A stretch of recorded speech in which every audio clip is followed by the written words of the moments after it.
فرماتے ہیں دینی خدام کو بھی اپنے اکابر کی خدمت میں حاضری کا سلسلہ دیتے رہنا چاہیے.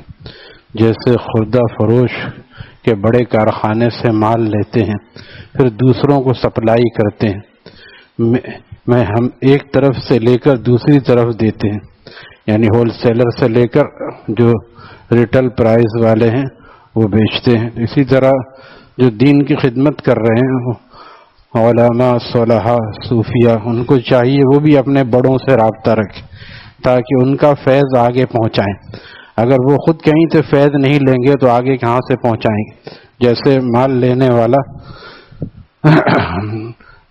ایک دن بعد دفعہ دکان بھی بند کرتا ہے، کیا وجہ؟ ابھی مارکیٹ گئے تھے، مارکیٹ سے جا کے سامان لائیں گے تب تو بیچیں گے. جب آدمی اللہ کی محبت کا سامان لے گا نہیں دوسرے اللہ والوں سے تو پھر وہ کیسے آگے سپلائی کرے گا؟ اس لیے فرمانے دینی خدام کو، علماء کرام کو بھی چاہیے کہ وہ اپنی اصلاح کے لیے کسی سے رابطہ رکھیں. حکیم الامت تھانوی رحمۃ اللہ تعالیٰ فرماتے ہیں جو مستقل بالذات بن جاتا ہے، مجھے کسی کی ضرورت نہیں، میں خود بہت کچھ سمجھتا ہوں. یہ میڈیا پہ جتنے بیٹھے ہیں اکثر ایسے ہی ہیں کہ مجھے کسی راہبر کی ضرورت نہیں، پھر وہ راہبر نہیں خود راہزن بن جاتا ہے. کیونکہ ہر کسی بڑے کو اپنے سر پہ بڑا بنا کے رکھنا چاہیے، الا یہ کہ اس کی عمر اس میں گزر جائے پھر اس کے معیار کا کوئی نہ ہو. پھر بھی حضرت ہردوی رحمۃ اللہ تعالیٰ فرماتے تھے کہ اگر بڑے نہ ملے چھوٹوں سے مشورہ کر لے لیکن بے نیاز نہ رہے.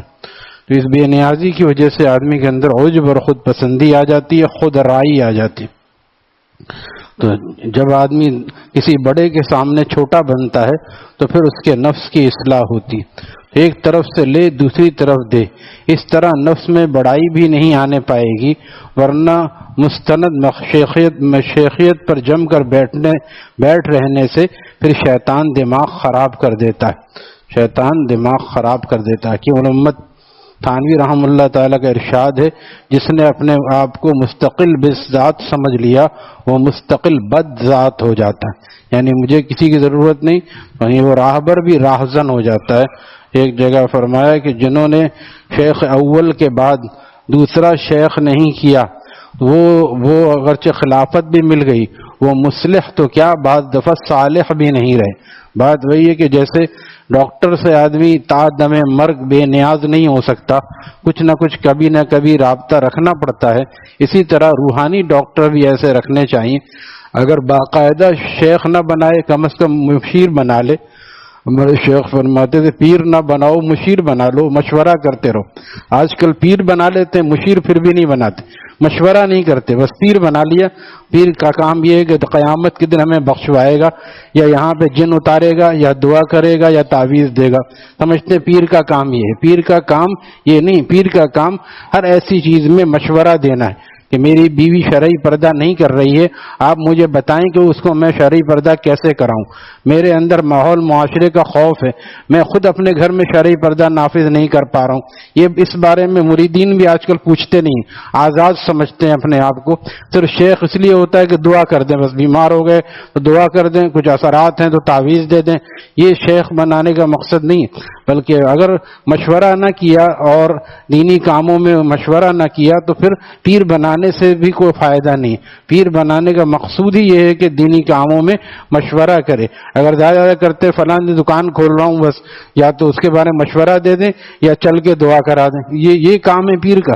پیر کا کام علماء سے جب کسی نے کہا کہ میں پان کی دکان کھولنا چاہتا ہوں یا کپڑے کی، آپ مشورہ دیں کیا کروں.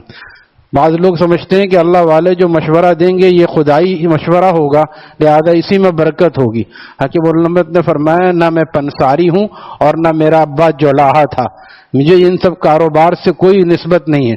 بس تم کاروبار کرو اہل ثروت اور ایسے لوگوں کاروباریوں کے مشورے سے، پھر ہم سے دعا کے لیے کہو ہم دعا کر دیں گے. لیکن ہمیں یہ نہیں پتا کہ کون سا کاروبار زیادہ بہتر ہے، مارکیٹ کا ہمیں کیا معلوم ہے.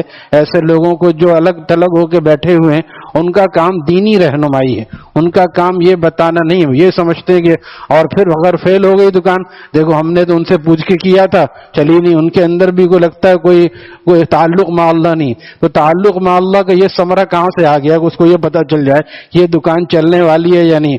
تعلق مع اللہ کا ثمرہ تو یہ بتائیے یہ جائز ہے یا ناجائز ہے، وہ دینی امور میں مشورہ دے.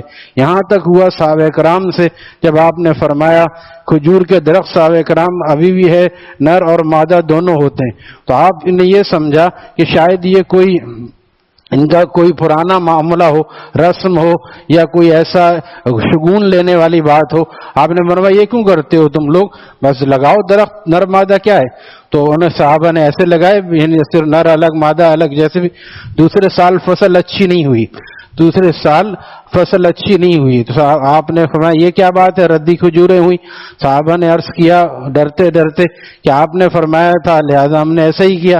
فرمایا انتم اعلم بامور دنیاکم، تم لوگ مجھ سے زیادہ دنیا کے امور کو سمجھتے ہو، لہذا وہی کرو جو تم لوگ سمجھتے ہو.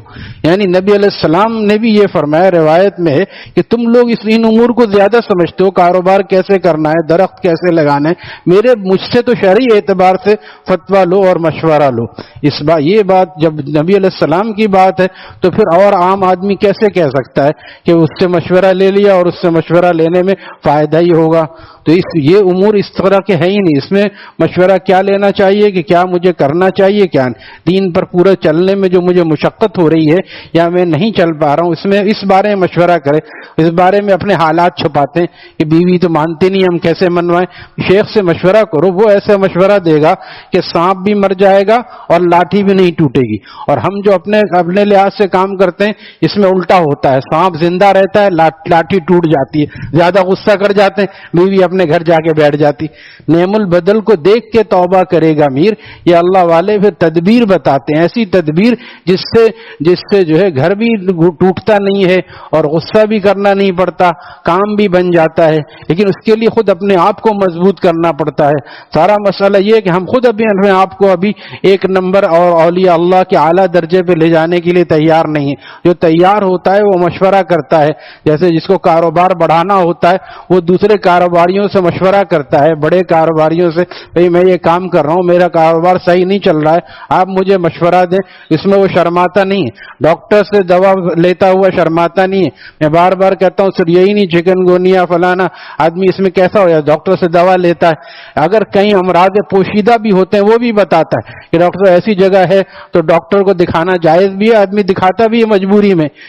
میں نے بتایا تھا پچھلے دنوں کہ ایک ہمارے دوست ہیں، ان کو بواسیر کا آپریشن کرانا پڑا. کیسا آدمی کو شرم و حیا والی بات ہے. لیکن جب آدمی کی جان خطرے میں ہے تو بواسیر کا آپریشن بھی کرانا پڑے گا، کیونکہ نہیں کراتے ہیں تو مستقل تکلیف رہتی ہے، خون بہتا رہتا ہے. تو جب جان پیاری ہوتی ہے تو آدمی شرم و حیا کو بالائے طاق رکھ دیتا ہے.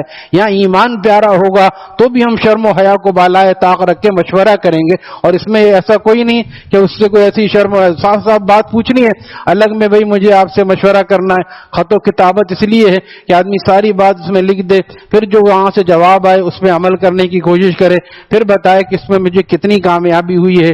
حکیم الامت کے خلیفہ خواجہ صاحب فرماتے ہیں 4 چیزیں لازمی ہیں استفادے کے لیے.